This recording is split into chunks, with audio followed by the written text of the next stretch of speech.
Salut les gens, on se retrouve dans la nouvelle maison, on s'est installé, on a déjà installé pas mal de lumière et aujourd'hui on se retrouve, pourquoi? Parce que je vais vous parler de ce que j'ai installé comme lumière. Vous voyez derrière moi il y a 2-3 boîtes de Philips Hue qu'on a installé pas mal, mais on s'est retrouvé face à une petite problématique, c'est que les Philips Hue ne rentrent pas dans toutes les applis qu'on avait choisies.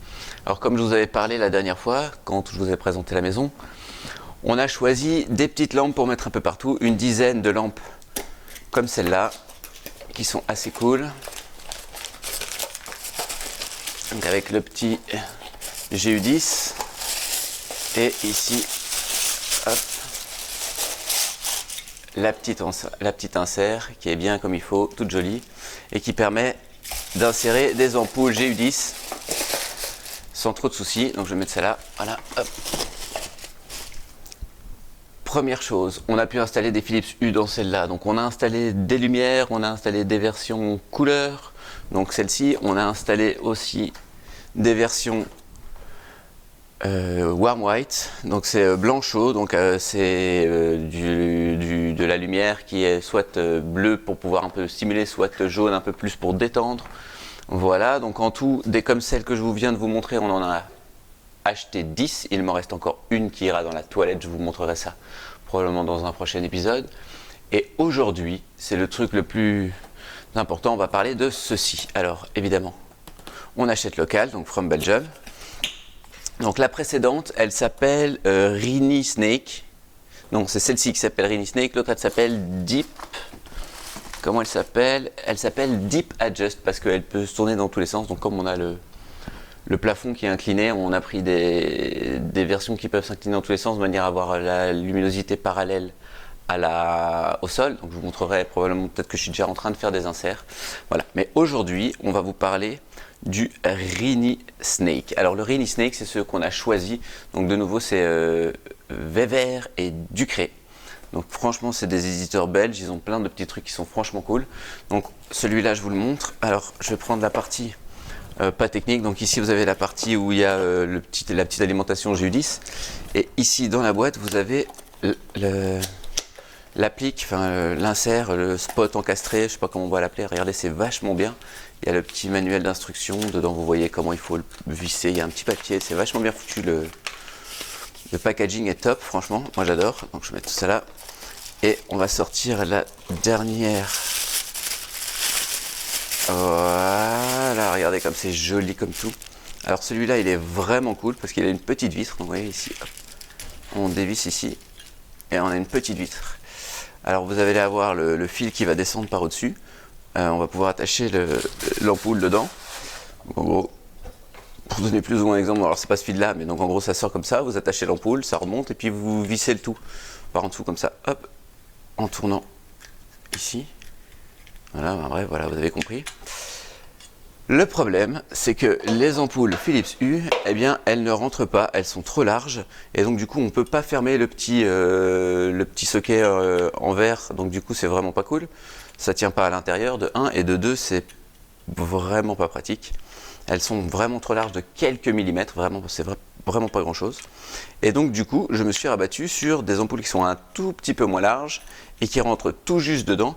Ce sont les Trot-Free LED. Alors c'est des vieux modèles de chez Ikea. Moi j'en avais déjà 6 dans mon install précédente. Et là ça tombe hyper bien parce que j'ai acheté 6 éléments de ce modèle-ci. Là c'est le 6e que je vais installer juste au-dessus de moi. On va faire ça ensemble. Je vais faire un trou dans le plafond. Ouais, ça marche. Enfin, je vais d'abord protéger les câbles électriques. Je vous montre comment. Ensuite, je fais un trou dans le plafond avec ceci. Voilà, c'est une petite cycloche. Une cycloche de chez Bosch que j'ai acheté sur Amazon. Et franchement, elle est trop cool. Ensuite, qu'est-ce qu'on va faire après avoir fait le trou? On va insérer cette petite chose là et puis on va appairer la lampe Trad-Free. Et donc la lampe Trad-Free, évidemment moi j'ai un pont Trad-Free, mais c'est décidé, je ne mets plus d'éléments sur le pont Trad-Free parce qu'il est vraiment pas suffisamment stable avec HomeKit, et donc du coup à chaque fois je perds la connexion. C'est des ampoules que je peux plus allumer ou éteindre, c'est vraiment gênant. Donc comme là pour le moment j'en ai 6 qui sont sur mon système, j'en ai même une 7e, je vous montrerai après derrière la télé, peut-être dans une autre vidéo, ouais, peut-être que je l'ai déjà faite, vous pouvez déjà la regarder. Mais là pour aujourd'hui, on va faire le trou, on va installer ça, on va parer la trade-free, mais sur le pont Philips Hue, donc que je vous montre après. On perd le tout, mais avant toute chose, on va faire un trou. Donc on commence par faire le trou, je vais un petit peu déblayer, protéger, parce qu'on va faire le trou juste là, et j'ai pas envie de faire de la poussière partout, et je vais faire ça le plus proprement possible. Voilà, bon bah attention, c'est parti. Et voilà, ça c'est l'ampoule, donc on va d'abord commencer par l'éteindre, on va ensuite utiliser des petits nuts comme cela pour pouvoir protéger les différents éléments, on va le pousser dedans. Une fois qu'il sera poussé dedans, on va pouvoir prendre la foreuse qui est juste ici, voilà, hop, sur laquelle j'ai déjà préalablement monté le forage qui nous est imparti. Donc ici c'est un 13 mm, alors sur les papiers, ils nous disent qu'il faut utiliser un petit peu plus grand.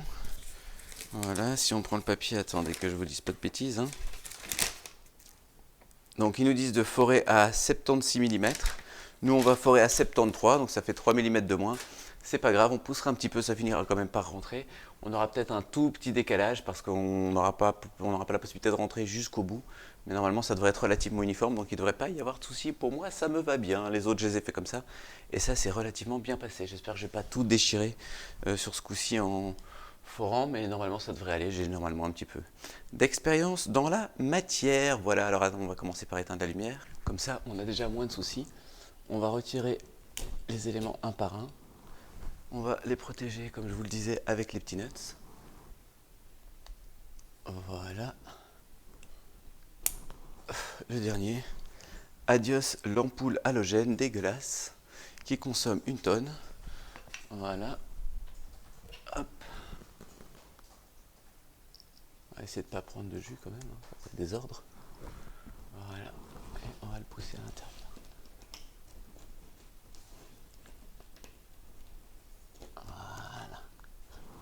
Complètement dedans.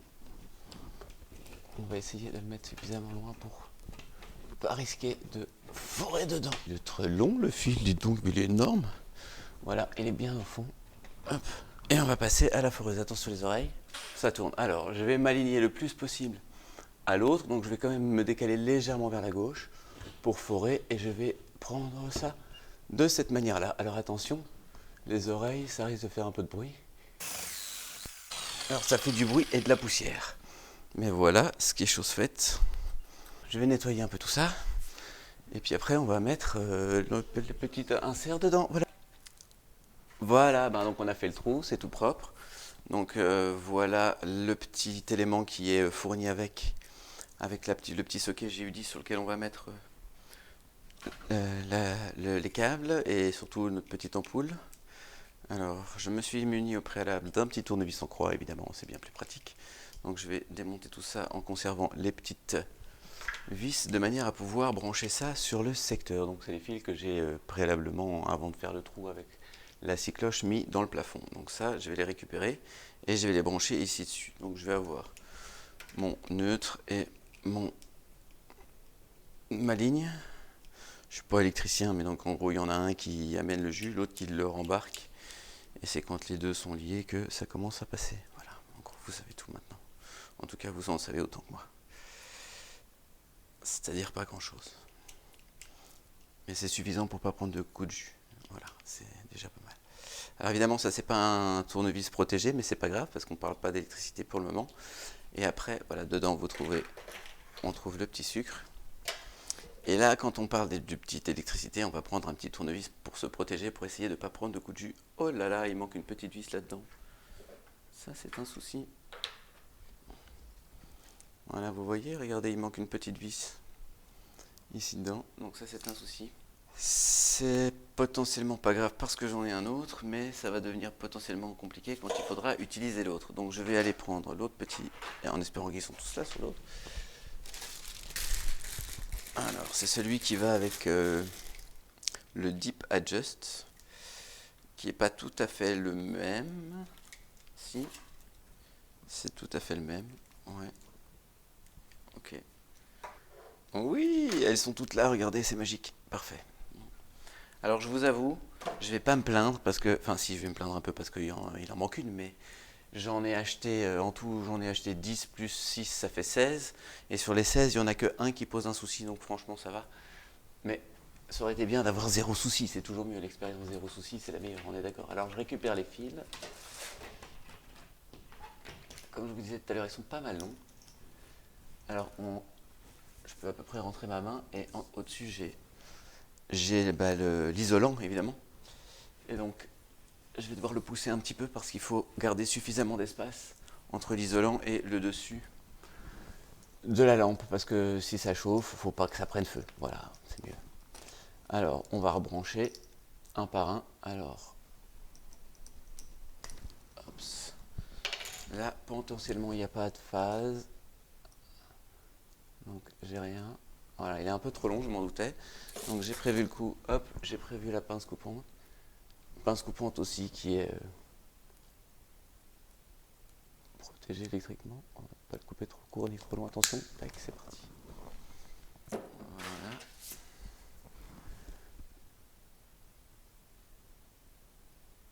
Je le rentre dans le sucre et je le fixe. Alors, il n'y a pas vraiment d'importance sur quel est le plus et le moins, je pense. Si c'est le cas, dites-le en commentaire, j'irai changer toutes les lampes. Le deuxième. Hop, voilà. Pareil, je pense qu'il est trop long, effectivement. Être sûr, parce que comme ça je le fais une fois, je ne le referai plus jamais. Et je suis tranquille. Alors, hop. Tac.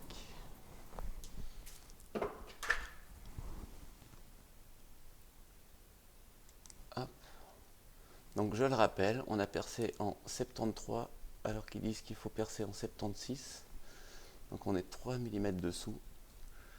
Mais normalement, ça devrait le faire. Donc ici, ça fonctionne. Alors, ce qu'on va faire, c'est qu'on va y mettre une ampoule dedans.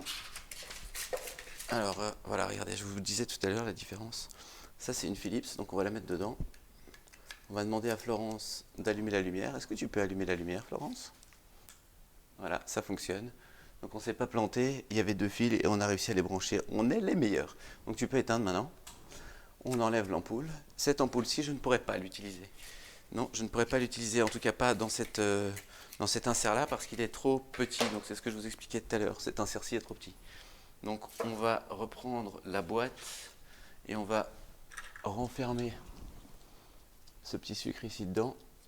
On va fermer. Alors c'est franchement bien parce que donc en bas j'ai les ampoules qui sont en série. Donc j'en avais un qui arrivait, un autre qui repartait. Et les boîtiers sont suffisamment larges et parfaits pour pouvoir accueillir une installation en circuit. Donc ça c'est vraiment cool. Et puis comme nous on a des ampoules connectées, ça ne nous pose pas de souci que ce soit en circuit. Parce que on peut piloter les ampoules individuellement. Donc ça c'est assez cool. Et donc on est assez en ligne. Alors évidemment, ces petites inserts, je sais pas comment on appelle ça, des inserts, des petites appliques, elles sont disponibles en 3 versions. Elles sont disponibles en version, que je ne vous dise pas de bêtises, en version 1.0, donc ça c'est avec le LED déjà intégré, en version 220, donc avec un GU10, ça c'est ce que nous on utilise et ce que je suis en train d'installer. Et le troisième, il est en mode 12 volts, donc si vous avez le petit transfo derrière, etc. On n'a pas pris le parti de prendre des connectés, mais si on avait pris le parti de prendre des connectés, il existe des modèles qui sont compatibles avec Philips Hue. Donc par exemple, chez Modular, ils ont des lampes qui sont connectées avec Philips Hue. Bon alors évidemment, l'ampoule n'est pas changeable, donc si le truc est pété, vous changez toute l'applique. Donc du coup, les appliques sont entre 3 et 500 balles parce qu'elles sont vraiment magnifiques. Mais ça fait vraiment très cher quand l'ampoule claque. Et puis surtout, on n'est pas sûr que le modèle puisse continuer, donc on est obligé d'en acheter au moins une ou deux en avance au cas où on ait des lampes qui pètent. Et donc là, on se retrouve avec des budgets qui sont complètement délirants pour avoir des lampes connectées. Bon, alors après, c'est du design, haut design, et évidemment, c'est vraiment la grande classe, et c'est vraiment très très joli ce qu'ils font. Mais on voit que chez Weber et Ducré, ils font aussi des trucs magnifiques et où il y a moyen de mettre des ampoules, celles qu'on a choisies, et de remplacer les ampoules quand elles claquent. Donc ça, c'est quand même un sérieux avantage. Moi, c'est pour ça que j'ai choisi ça. Donc voilà, vous voyez, donc on termine de fixer le petit boîtier ici. On le serre bien parce qu'il faut que ce soit fait correctement. Voilà. Ensuite, on va repousser le tout à l'intérieur. Préalablement, on va glisser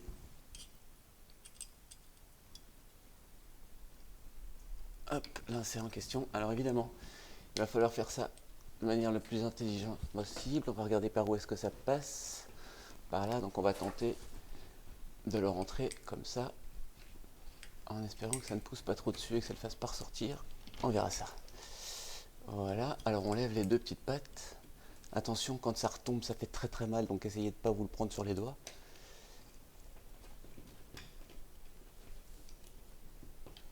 Voilà, c'est dedans. Alors comme je vous ai dit, c'est un poil trop petit, donc on va devoir pousser un peu. Mais c'est pas grave, ça va rentrer, vous allez voir. Voilà, comme papa dans maman. Hop, papa dans maman. Voilà, hop, c'est déjà bien mis. C'est bien rentré. On a le petit socket J10 qui dépasse. Alors, je vous montre à quoi ça ressemble quand on met l'ampoule dedans. Alors, j'ai une ampoule ici, Tradfri. Je l'attache, je rentre le petit câble support et puis je vais bien la mettre à l'intérieur comme ça. Et elle rentre tout pile, tout pile, tout pile, tout pile. Et après, je peux refermer la petite vitre devant. Alors, évidemment, je ne vais pas la mettre maintenant dedans parce qu'avant ça, il faut que je la paire. Et donc maintenant, je vais vous montrer comment on appaire tout ça. Voilà, ben maintenant, on va aller pairer l'ampoule et puis après, on réinstalle tout ça. Et c'est très cool. Attention, ampoule. Voilà, donc on se retrouve avec notre petit réglage à mettre en place, c'est-à-dire qu'on a une ampoule Tradfri qu'on veut pairer avec le pont Philips Hue, et pour ça on a besoin de mon petit outil de domoticien, dont vous vous souvenez peut-être qu'on l'avait déjà utilisé, je vous le montrerai tout à l'heure. Je l'ai branché à une prise, je peux donc allumer, voilà, l'ampoule est allumée, le pont est juste ici, à distance, donc j'ai le téléphone juste avec moi. Je vais lancer l'application qui permet de forcer donc l'appairage, donc ça s'appelle un touch link, donc vous le voyez sur le truc. Donc pendant qu'on lance ce dispositif, on va lancer le touch link, il faut que ça se trouve vraiment très très proche du pont, parce que c'est des ondes qui sont envoyées en bas niveau, et donc si c'est trop loin du pont, ça va pas être capté. Donc c'est pour ça que j'ai ce petit outil qui me permet d'amener l'ampoule juste en dessous. Donc je lance le test, voilà, il est en train de lancer le test. On voit bien l'ampoule, attention, success, voilà, regardez, il a capté l'ampoule. Donc l'ampoule est en train de clignoter. Voilà, il a trouvé un nouveau device. Donc maintenant, on peut sortir de cette application. On peut retourner dans l'application Philips Hue.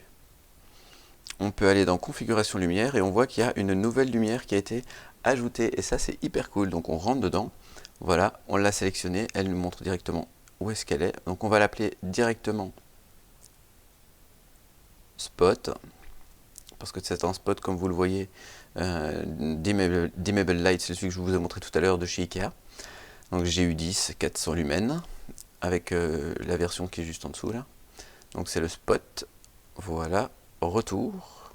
Donc maintenant, cette lumière est identifiée et on va pouvoir la mettre dans, la pièce, ici, bureau, qui est la pièce de, voilà. Et je vais ajouter spot, le spot que je viens de mettre ici et qui est en dehors de toute pièce.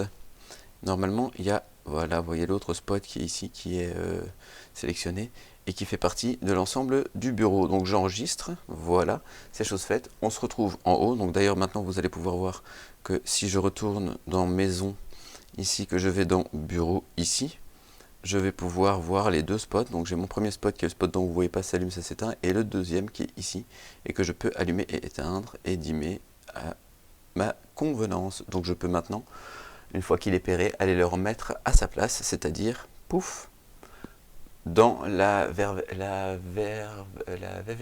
et du cré. Voilà, c'est parti, on y va. Donc on est en haut, on a la petite ampoule, on va la mettre dedans. Tac, on va déposer le téléphone en attendant. Voilà, le petit cache dont je vous parlais tout à l'heure. Et effectivement, celle-ci, elle rentre parfaitement à l'intérieur. Contrairement aux ampoules Philips Hue qui sont un tout petit peu trop larges.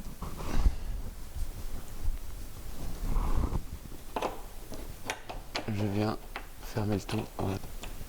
Et voilà. L'ampoule est bel et bien dedans.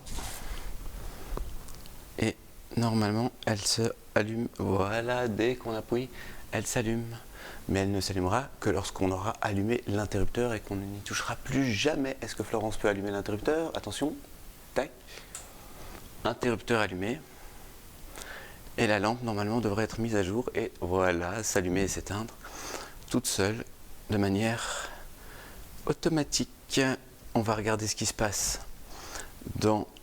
Voilà. Alors, on a ajouté des choses et ça a fait des petits changements. Mais normalement, voilà. Non, c'est pas lui. Lui, c'est l'autre. Donc ici, celui-là doit aller dans le bureau. Voilà qui est chose faite.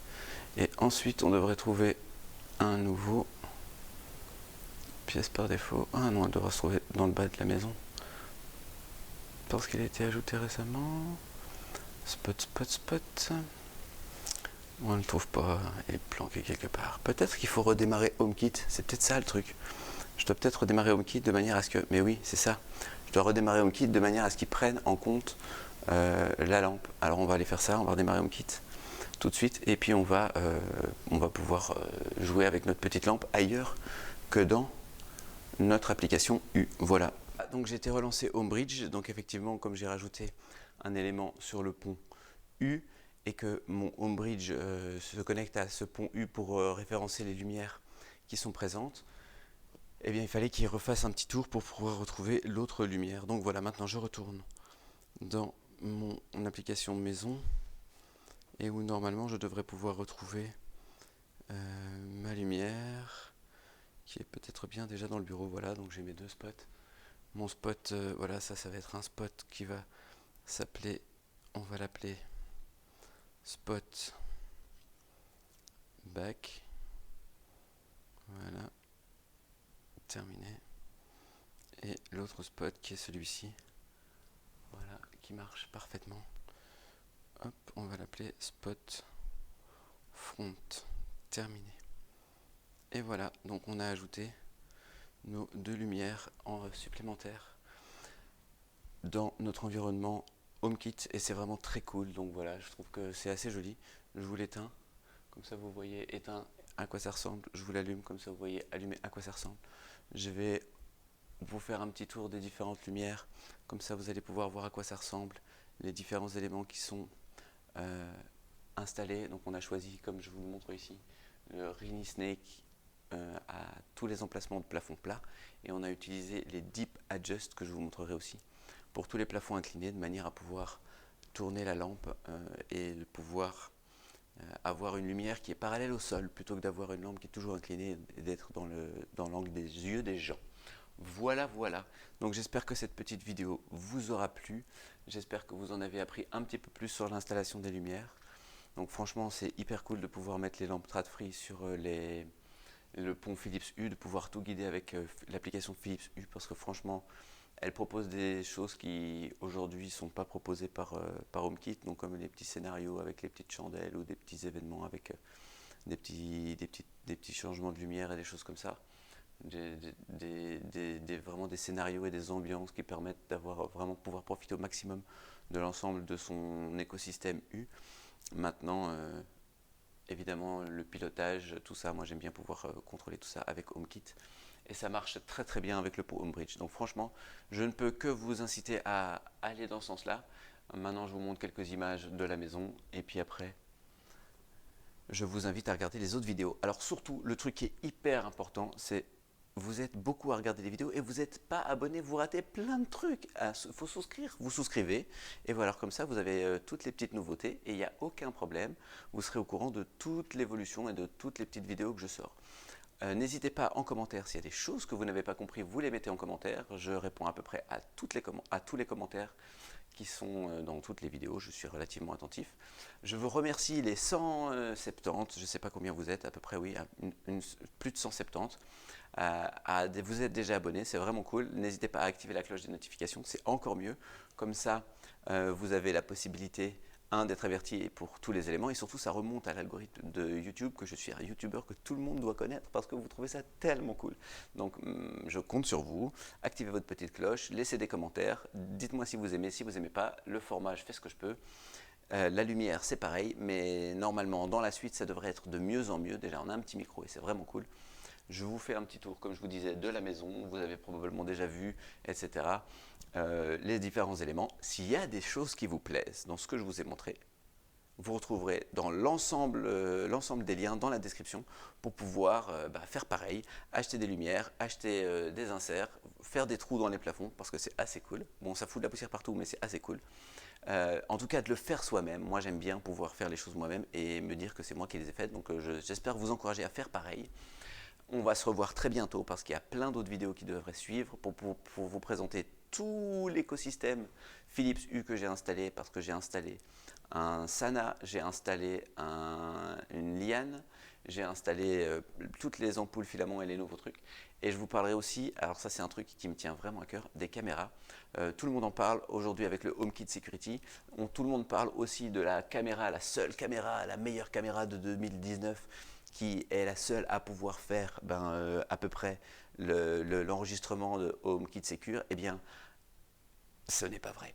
Enfin, c'est presque vrai, mais avec la wireless, il y a aussi moyen de se connecter. Et franchement, je vais vous montrer le hack, il est hyper simple. Vous allez adorer ça. Bon je vous le rappelle, on met des likes, on commente si vous avez des questions. Vous me dites dans les commentaires si vous avez envie qu'on vous parle de vidéo, qu'on vous parle de thermostat. Oh mais oui, parce que j'ai aussi un truc incroyable, j'ai hacké mon thermostat. Enfin, pas le thermostat je ne l'ai pas hacké, c'est le Nest, vous le connaissez, je vous l'ai déjà montré dans d'autres vidéos. Mais aujourd'hui, j'ai changé d'appartement, vous le savez maintenant, vous avez vu les vidéos. Voilà, c'est une chaudière de chez Vaillant. Voilà, parfait. Non, c'est une... Oui, c'est une chaudière de chez Vaillant qui utilise un protocole IBUS et qui m'avait fourgué un thermostat qui était vraiment pas joli et qui était vraiment pas... J'ai trouvé une solution pour pouvoir brancher le Nest avec le protocole OpenTherm. Je contrôle donc ma chaudière exactement comme si j'avais le protocole standard de ce qui est utilisé dans l'ensemble des chaudières. Et surtout, je peux même gérer mon eau chaude. Donc c'est vraiment un truc hyper cool. C'est marqué partout qu'on ne peut pas le faire. Je vous montrerai comment on peut le faire. Donc j'espère que ça va vous plaire. On se retrouve très bientôt. Allez, c'est fini.